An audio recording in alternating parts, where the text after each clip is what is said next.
Allahu laula anta mahtadaina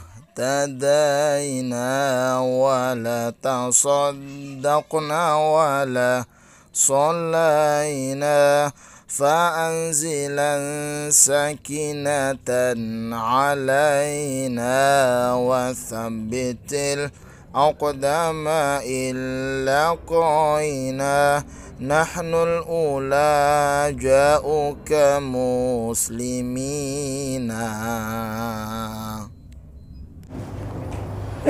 Assalamualaikum warahmatullahi wabarakatuh. Abda'u bismillahirrahmani wa birrahimi da'imil ihsani. Falhamdulillahil qadimil awwali al-akhiril baqi bila tahawuli. Thumma salatu wassalamu sarmada ala nabiyyina Muhammadin khairi man qad wahada wa ala alihi wa ashabihi wa man tabi' sabilal haqqi ghairu mubtadi'. Amma ba'd. Al-mukarramun, para alim ulama, para kiai, para asatid, bapak-bapak, ibu-ibu, seluruh jemaah mushollah Nurul Iman yang dimuliakan Allah Subhanahu wa taala. Hadir bersama kita ada Mukarram Ustadz Husnul Mubarak, ada Pak Haji Suniat, ada Ustadz Sahabuddin, Ustadz Khairul Anwar, Ustadz-Ustadz yang lain, serta kawan-kawan saya dari Asosiasi Mahasiswa Pengkaji Ilmu Al-Quran NTB yang kebetulan mereka kuliah di perguruan tinggi ilmu Al-Quran.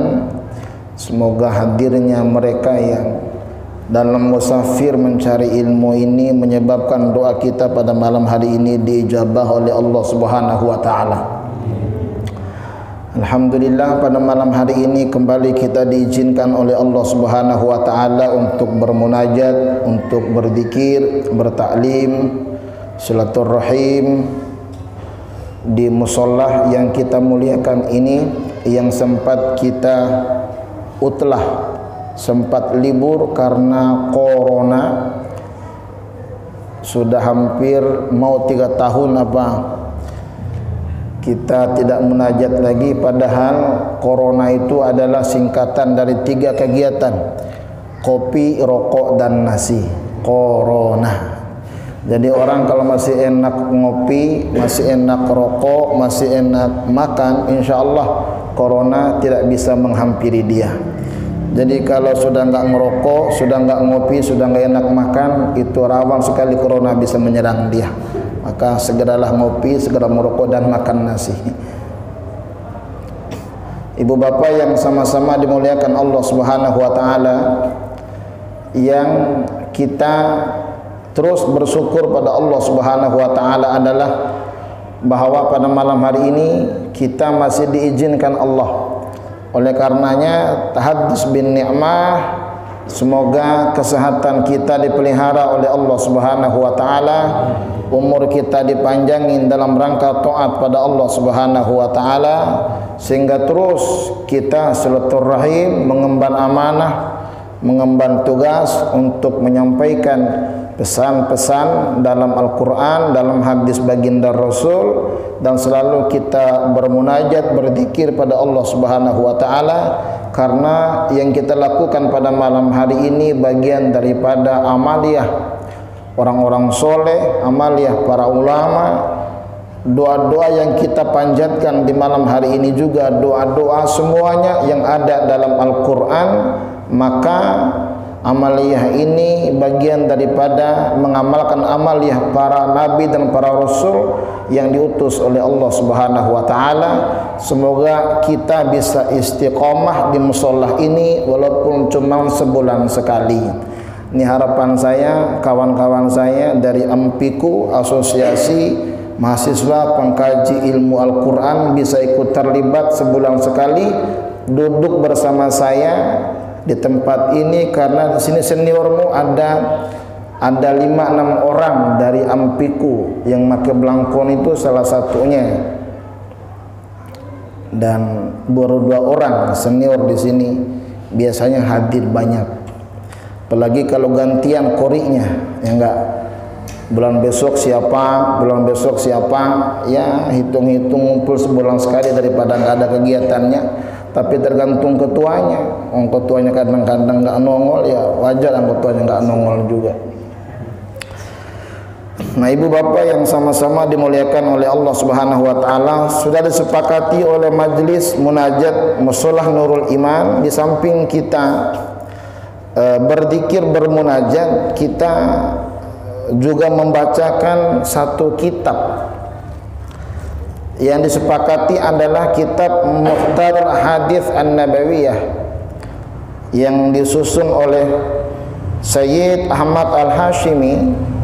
Saya kebetulan kitab ini dapatnya dulu di Tegal sekitar 10 tahun yang lalu atau 15 tahun yang lalu, dan kitabnya masih ada. Begitu diminta, oke, saya kitabnya punya dan sudah pada sobek-sobek.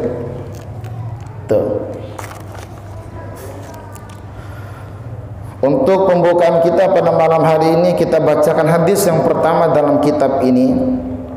Ati babal jannati yaumal qiyamati fa astaftihu fa yaqulu khazin man anta fa aqulu Muhammadun fa yaqulu bika umirtu alla aftaha li ahadin qablak. Rawahu Ahmad an Anas. Hadis yang akan kita bacakan pada malam hari ini adalah hadis dari Anas, rawahu Imam Ahmad. Ati babal jannah, aku, kata Nabi, mendatangi pintu surga yaumal qiyamati, pada hari kiamat. Fastaftihu, maka aku meminta kepada penjaga surga untuk membuka pintu. Fayaqulul khazin, maka penjaga surga bertanya, man anta, anda ini siapa? Faqulu, maka baginda Rasul menjawabnya, Muhammad, saya adalah Muhammad. Fayaqulu, maka penjaga pintu surga menjawabnya, bika umirtu, denganmu aku diperintahkan, Allah aftaha, bahwasannya aku tidak akan membuka li ahadin, pintu surga ini, buat satu orang pun qablaka, sebelum engkau wahai Rasul. Nah, para sahabat sekalian, kisahnya adalah begitu baginda Rasulullah sallallahu alaihi wasallam dibangunkan dari alam kuburnya, terjadi kiamat. Lalu yang pertama kali mendatangi surga adalah baginda Rasulullah sallallahu alaihi wasallam. Pada saat baginda Rasul ingin masuk ke dalam surga, baginda Rasul meminta kepada Al-Khazin, penjaga surga, untuk membuka pintunya. Fa'astaftih, bukakan pintu surga untuk aku, kata baginda Rasul. Ditanya, kamu ini siapa? Kok datang-datang mau masuk surga gitu? Ternyata pintu surga nggak tahu yang datang itu adalah baginda Rasul. Saya ini Muhammad, kata baginda Rasul. Begitu disebutkan saya ini adalah Muhammad, malaikat tersebut langsung menyatakan, bika umirtu, denganmu aku diperintahkan. Ternyata malaikat ini sudah ada perintah bahwa pintu surga hanya dibuka kalau datang baginda Rasulullah sallallahu alaihi wasallam qablaka. Sebelum datangnya baginda Rasul tidak boleh buka pintu surga. Kalau yang datang adalah baginda Rasul, maka surga langsung dibuka pintunya. Masya Allah, surga bisa dibuka pintunya kalau datang baginda Rasul. Lah kalau yang datang kita, mau siapa? Ini salah satu kelebihan, ini salah satu luar biasanya baginda Rasulullah sallallahu alaihi wasallam. Kalau dalam beberapa hadis diceritakan, jangankan pintu surga dibuka, saudara-saudara sekalian, alam ini pun diciptakan oleh Allah Subhanahu wa taala karena baginda Rasulullah sallallahu alaihi wasallam. Baginda Rasul belum diciptakan di dunia, begitu Nabi Adam mengangkat kepalanya menyaksikan di dinding arsy ada nama baginda Rasulullah sallallahu alaihi wasallam bergandengan dengan nama Allah, la ilaha illallah Muhammadur Rasulullah. Saking cintanya Allah kepada baginda Rasul, atau saking cintanya, saking dekatnya baginda Rasul kepada Allah, sampai namanya gandeng adanya, berdampingan. Biasanya kita juga begitu. Kalau Tris punya istri Fatimah, istri dipanggil Ibu Tris, padahal yang dipanggil ada istrinya. Kenapa? Karena memang cinta. Jadi yang dipanggil bukan lagi nama istrinya, tapi nama suaminya. Atau kadang-kadang di HP kita tertulis Tris, love siapa, karena memang pingin namanya gandeng. Itu biasa kalau cinta begitu. Atau kadang-kadang nama dia disingkat, dibikin jadi satu, umpama Tris sama Fatimah gitu umpama, jadi ditulisnya Tipat Tris Fatimah gitu umpama gitu. Itu biasanya bukti cinta atau bikin-bikin lah gitu biasanya. Nah, ini salah satu ketinggian makomnya baginda Rasulullah sallallahu alaihi wasallam, bahwa nanti pada hari kiamat surga tidak akan dibuka pintunya kalau bukan hadirnya baginda Rasulullah sallallahu alaihi wasallam, dan nabi yang pertama kali masuk dalam surga adalah baginda Rasul.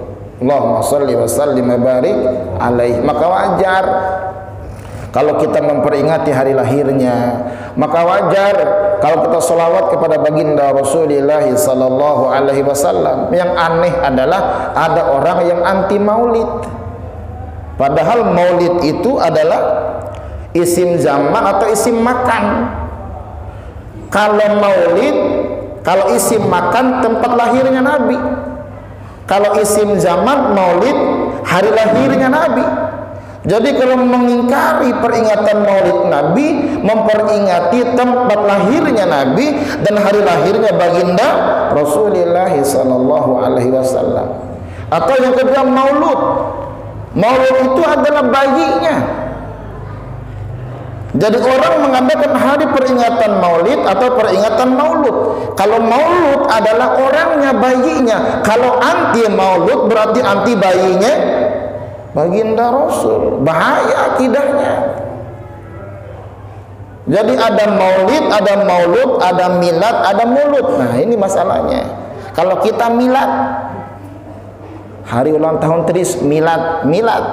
Ada ormas yang milad, ada partai politik yang milad. Milad itu urusan kita. Ada lagi mulud, sehingga di mana-mana muludan. Kenapa ada an ujungnya? Biasanya kalau ada an itu diamalkan, kalau nggak ada an masih belum diamalkan. Contoh Yasin, ya surat Yasin. Kalau diamalkan Yasinan. Sholawat, ya masih sholawat. Kalau diamalkan sholawatan. Tahlil, ya kalimatnya. Kalau diamalkan ya tahlilan. Sama seperti sarung, ya masih belum tuh sarung. Kalau pakai sarung, sarungan. Gitu aja ke orang repot ya. Gampang banget. Nah, contoh ada duri. Itu sedikit kalau banyak durian. Rambut sedikit kalau banyak rambutan. Selamat sedikit kalau banyak selamatan. Banyak makanannya, banyak beseknya, banyak macam-macamnya. Karena ini kita bukan selamatan, ya wajar nggak ada makanannya. Bahkan dalam salah satu hadisnya, jemaah sekalian, kita ini dijamin oleh baginda Rasul akan masuk surga. Nah, hebat. Kata Nabi, kullu ummati yadkhuluna al-jannata illa man aba. Bahwa setiap umatku akan masuk surga kecuali orang yang enggak mau. Masya Allah. Dijamin oleh baginda Rasulullah sallallahu alaihi wasallam bahwa seluruh umatku akan masuk ke dalam surga illa man aba, kecuali orang yang enggak mau. Sahabat Nabi bertanya, "Ya Rasulullah, wa may ya'ba?" Wahai Rasul, siapa orang yang enggak mau itu? Kata Nabi, "Faman ata'ani dakhalal jannah wa man faqad asani faman aba." Orang yang masuk surga adalah orang yang mentaati aku, yang tidak mau adalah orang yang maksiat kepadaku. Jadi dipersilakan oleh baginda Rasul untuk masuk ke dalam surga, kecuali orang yang enggak mau masuk. Nah, hebatnya baginda Rasulullah sallallahu alaihi wasallam. Bahkan di akhir hayatnya Rasul bukan manggil ya ahli baiti, enggak. Ya habibi, enggak manggil Habib Nabi akhir hayatnya. Enggak manggil kiai, enggak manggil Habib, enggak manggil Sayyid, enggak manggil Syekh, enggak manggil Syarifah, enggak manggil orang-orang yang menggunakan suatu ormas keislaman, enggak. Yang dipanggil oleh baginda Rasul di akhir hayatnya adalah ya ummati, ummati, ummati, umatku, umatku, umatku, bukan keluargaku, bukan anakku, bukan ahli baitiku, dan bukan habib-habibku, kata baginda Rasul. Cukup jadi umatnya saja masuk surga. Bahkan nanti dibangunkan di alam kuburnya, begitu bangun, yang dipanggil oleh baginda Rasul adalah lagi-lagi umatnya. Wahai malaikat, gimana umat saya? Tuh, nggak manggil gimana anak saya, bagaimana habib-habib saya, bagaimana kiai-kiai saya, bagaimana syarifah-syarifah saya, bagaimana sayyid-sayyid saya. Enggak. Yang dipanggil oleh baginda Rasul, yang diingat bangkit dari alam kuburnya adalah umatku, umatku, umatku. Jadi nggak usah kecil hati ingin jadi kiai lah. Kalau nggak masuk surga mah mendingan jadi umatnya tapi masuk surga. Jadi jemaah sekalian, inilah baginda Rasulullah sallallahu alaihi wasallam. Bahkan jangankan nabinya, namanya saja dimuliakan.